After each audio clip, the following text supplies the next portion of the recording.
Hi, I'm Stephen Hawley Martin, and this is part 5 of a series based on my books, Life After Death. The questions for today are, do heaven and hell really exist? And if so, what are they like? That's what we'll talk about today. Before I get started, I'd like to announce that I've just published Book 2 in the series. It's called Life After Death, Book 2, Heaven, Hell, and You. It covers a lot more about heaven and hell and what you personally can expect than I can cover in this video. If you're new to this series, let me say that Book 1 lays out indisputable evidence from highly credible sources that the brain does not create consciousness, but rather is a receiver that connects our consciousness to our bodies, and that consciousness continues after death of the body. The truth is, our bodies and our brains provide the means for us to enter the physical plane of reality. There's a good deal of evidence we come here of our own volition to experience and to learn. We may also be here on a mission, but whether or not that is the case, physical reality, this reality, is not our home. Non-physical reality is our natural habitat. That's where we come from, and that's where we will go when this life is over. We come to physical reality because the environment here presents challenges, formidable challenges. It's not easy to survive here. We have to eat in order to live, and it isn't always easy to find food. We must find shelter from harsh weather that might otherwise kill us. And that's not all. Many dangerous animals, if not other humans, could easily take our lives. Things are different on the other side.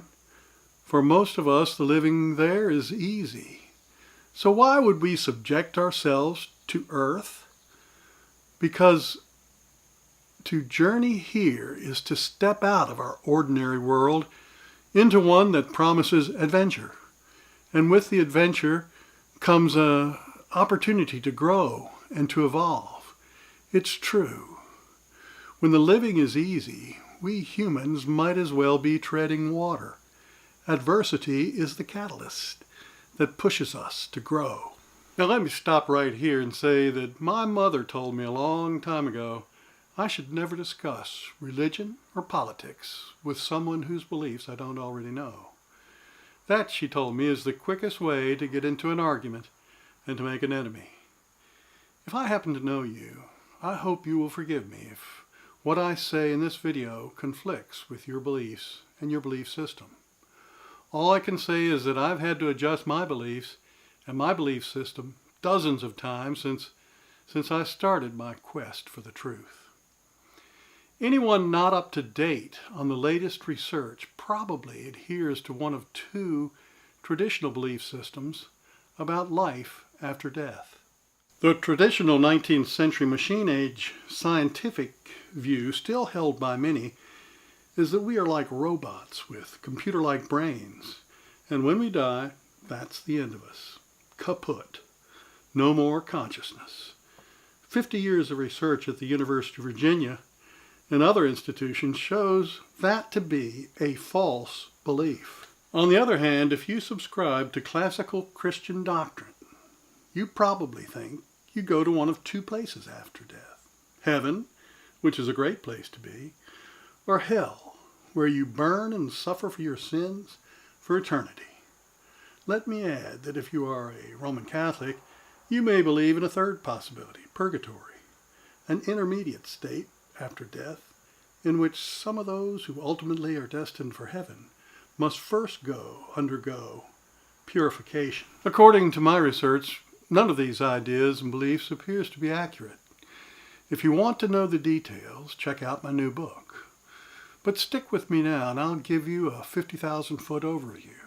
Quite a bit is known about what to expect in the first half hour or so after death of the body because a large number of near-death experiences have been reported upon over the last 40 years. The first thing people experience upon death is that they are no longer contained within their bodies. They may look down at it, perhaps with doctors trying to resuscitate it, before they see a light at the end of a tunnel and head for it. Some who've crossed over and come back from the other side have memories of vivid imagery and extremely clear memory of what they experienced. They often describe what happened as seeming more real than their everyday life. Sometimes people report seeing colors and hearing sounds that do not exist in this life, and a sense of extrasensory perception, of knowing things beyond the normal ability of the senses, such as something happening at a remote location. Most say they were greeted by friends they know, friends and relatives who have gone before. And perhaps they say they were met by spirit guides they knew before they left the physical realm. Often those who have a near-death experience have a life review, a panoramic memory in which the person's life unfolds before him or her in minute detail. Finally, many near-death survivors report they came to a border they could not cross, a point of no return, and had they gone past it, they would have been barred from returning to life. What will a person find when he or she crosses that border? That's something I explore in my newest book. But I'll say this right now. Jesus was not kidding when he said, "In my Father's house there are many rooms." There may be as many rooms or places in heaven and hell where people reside as there are different types of people. According to my research, it appears likely you will go to a place where you belong. If you love others and treat them as you would like to be treated because it makes you feel good to do so, in other words, if that's what's in your heart, you'll go to a place where you will associate with others like yourself. Wouldn't that be nice? You might even call that heaven. On the other hand, if you dislike others and take pleasure in doing them harm, perhaps like ISIS terrorists, Joseph Stalin, or a serial killer like Jeffrey Dahmer, you will go to a place where you'll be surrounded by others just like you. Not so much fun. You might even call it hell, except it will be a place you will feel at home, just as ISIS thugs must feel at home in the company of other ISIS thugs. What's most likely for the vast majority of us, I think, is that we will go to one of the so-called rooms somewhere in between those two extremes. We'll be surrounded there by others just like us.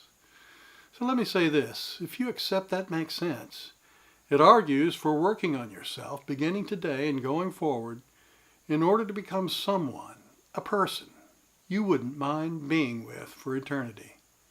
Of course, it seems quite possible you'll get a second chance, if you want one. Read my book to find out all you need to know about that. You'll find a link to the book's page on the Amazon description below this video on YouTube. Click on it.